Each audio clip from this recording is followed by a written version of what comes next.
There wasn't much for a young boy to do in my hometown. It was all long stretches of tired-looking strip malls and gated communities for the snowbirds to flock to when autumn set in up north. Very South Florida chic. It was the kind of place where an 8-screen movie theater opening up at the mall was cause for celebration, and high school football games were the big Friday night draws. Wholesome, quaint, and boring.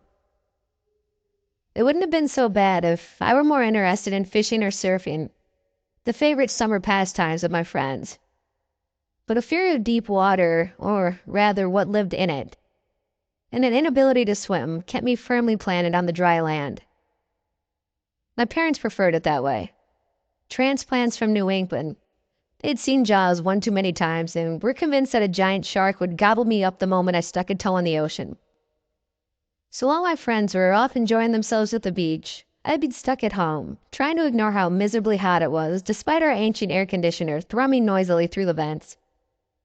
I read every book and comic I owned. I went through our entire VHS collection, and I visited the convenience store down the street at least twice a day for ice cream and a soda. It did little to ease the stifling dullness that was my summer existence. My dad was the one who suggested I start going for walks along the trails of a nearby park after I spent an entire dinner complaining about another day wasted at home. If you're so unhappy, bud, do something about it. What am I supposed to do there? Get eaten by mosquitoes? I grumbled. Walking in parks was what old people did while they waited to die. You're almost 13. I think that's little enough for you to take some initiative and figure it out by yourself, my dad said. The nature trails are nice. You can take my camera and get some pictures, my mom added helpfully. I huffed and pushed my peas around my plate. An unfortunate youth whose parents just didn't understand his suffering. By the next day, after a few hours of lying around on the couch, I had rethought my stance on walking through the park. After digging my mom's Nikon out of her closet and making sure it had film in it, I slung it around my neck, slapped my baseball cap on, and tugged on my sneakers. The dark clouds building on the horizon barely registered as I wheeled my bike out of the garage. Afternoon storms were a common summertime occurrence, and while they could be fierce, it tended to pass quickly. Heat and humidity wrapped itself around me like a thick, damp blanket the moment I stepped outside. The further I pedaled away from the driveway, the heavier it became until I was almost convinced I should turn around and retreat back into my house, where there was at least a small bit of relief to be had. The only thing that had kept me on course was the sight of the sign welcoming me to the Oak River Park. I'm already here. I might as well get some dumb pictures from my mom, I thought. I left my bike chained to the rack at the entrance and wandered down the sidewalk, over to the empty playground, and then towards the wooded trail that veered into a nature preserve. Signs erected around the entrance, warning hikers to stay on the path and beware of snakes and gators, not to go feed the wildlife, and to pay attention to the weather. A small map marked my location and the winding routes that ran through the preserve. I popped the cap off the camera lens and trekked onwards, trying to convince myself that I was interested in what lay ahead. The woods on either side were a dense tangle of underbrush and palm fronds. Little lizards darted to and fro across the path in front of me, deftly avoiding the webs, only visible because of the large yellow and black spiders sitting so still in their centers, that were strung between low-lying branches. It was quiet there, except for the occasional rustle of something skittering in the distance or a bird call overhead. And the air seemed even more still and sticky than it had out in the open. I paused every so often to snap a picture of something I thought looked cool, trying my best to mimic photographers I'd seen in movies and on the TV. I'd crouch low, twist myself this way and that, and I'd even went as far as to lie on my stomach so I could get a photo of a shiny beetle crawling slowly across the ground. I made a game out of it, pretending that I was some kind of wildlife photographer sent out into the wilds of Florida to capture elusive creatures on film. When the first roll of thunder sounded in the distance, I didn't pay any attention to it. The sun was still shining, and I'd figured I'd had plenty of time to book it back home.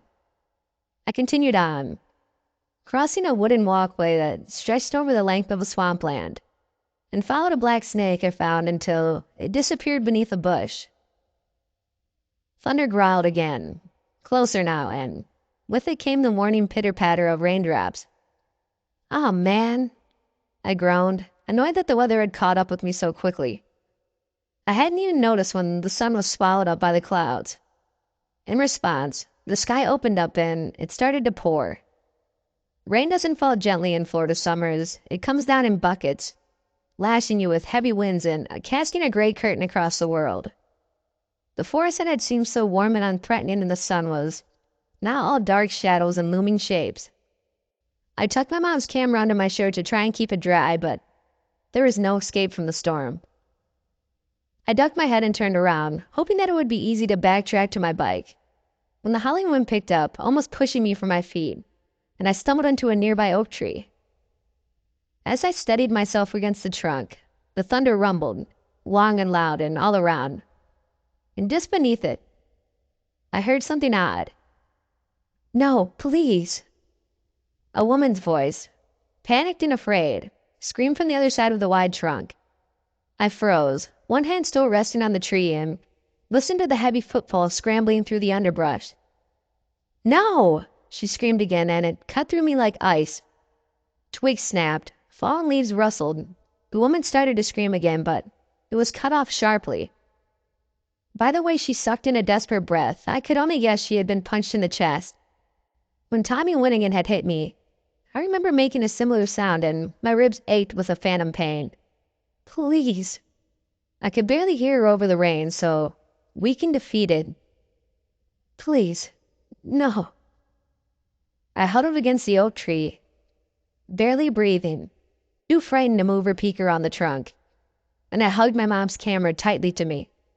The storm raged overhead, and it raged just behind me. Crackling thunder and muffled shrieks, flashes of lightning and thrashing in wet leaves. On and on I went until I had to clap a hand over my mouth to keep my own screams from escaping. Her cries turned to whimpers, and then her whimpers into silence. Footsteps again. The sound of something large and heavy being dragged across the ground. The creak of a rope, bearing a great weight, swinging, back and forth, and back and forth. And then nothing. The storm, as most in Florida do, passed over as abruptly as it had started, and the sun was out again. I stayed crouched and pressed against the oak for a long time, well after the rain had stopped and the path leading back to the park became clear again. I listened carefully, strained my ears, but I didn't hear anything that indicated anyone else was close by. No screams, no footsteps, no creaking rope. I rose on shaky legs, almost unable to support myself, and I inched around to the side of the trunk, telling myself I had to check on the woman, that she needed help and I was the only one around. That thought didn't help, and the fear twisted in my stomach until I felt like I was going to throw up. I counted to 3, and then to 10, and then to 20, and then I forced myself to peer around the trunk of the tree to the other side. I wasn't sure if I was more terrified or relieved when I found absolutely nothing out of the ordinary. I ran all the way back to my bike and I sped home, where I hid in my room until my parents got back from work. I didn't mention the incident to anyone. I thought I was crazy enough without having it reinforced by any adults. For weeks, I let what had happened stew in my brain until the events played themselves out in reoccurring nightmares that had me waking up in a cold sweat. I was at a loss, unsure of how to cope, and exhausted from the sleepless nights. I was on edge and irritable. I took comfort in TV, which was bright and loud and normal. Even when I was home alone, it filled the sounds and kept my mind off whatever had happened in the woods. I tried to keep it light, just cartoons and game shows and after-school specials. But sometimes there wouldn't be anything like that on, and I'd have to settle. That was why that true crime show was on. I wouldn't normally have left it on, but I was feeling particularly lonely, and the narrator, despite the grim subject matter, had a soothing voice. I let it run in the background while I tried to read one of my dad's copies of The Hobbit, hoping the combination of Bilbo's adventures and the TV sound would drive out my anxiety. Our next story takes us to the idyllic Oak River Park in South Florida, the narrator said in a soothing voice. I stopped reading and shot upright to take a look at the screen. where the welcome sign of the park was just fading from view. I let the book, all but forgotten, slip from my hands to the floor while I grabbed the remote to turn up the TV. Now a peaceful place in a family-oriented community, the narrator continued over footage of the playground and nature trail. But between 1974 and 1976, it was the site of half a dozen grisly murders. An oak tree, one that I was sure I knew, was shown next, and I sank to the floor and scooted forward, like I might miss something by being more than a foot away from the scream. In 1974, 14-year-old Paula Ann Humphrey had vanished on her way home from school during a terrible storm. 4 more would disappear after her, all in the middle of heavy rainfall. The park and nature preserve didn't exist then. It was just a wide, unruly wilderness behind a small town that had few reasons to venture into it. It wasn't even really an area of interest for the police. None of the missing girls had ever been seen anywhere near the woods. It wasn't until a dog emerged, carrying a decayed hand, that attention turned to Oak River. Days were spent cutting paths for the dense landscape, following cadaver dogs who guided the police to an oak tree, almost in the very center of what would be the nature preserve. From its branches, the bodies of 5 girls ranging in age from 9 to 20 had been hung. Examinations of all the bodies, which were in various stages of decomposition, revealed that each girl had been sexually assaulted and strangled. Police assumed the hand that had been found by the dog had fallen off after one too many animals had made a meal of the body. The last to die, 20-year-old Rachel Jackson, had only been killed a few days before the discovery. Although bloated and blackened by the heat, a fist-sized bruise was visible on her chest and a broken rib was found beneath it.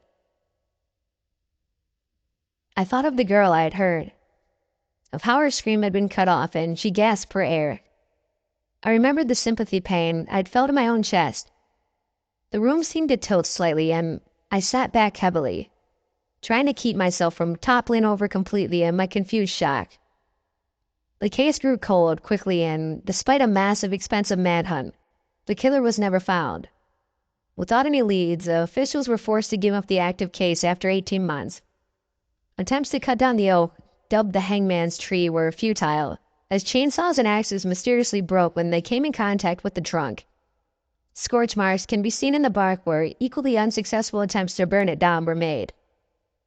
The murders that once rocked the small town have largely been forgotten in the decades since, but the tree remains, a dark reminder of its bloody past. I switched the TV off and stared at the black screen, as my own pale face reflected in it.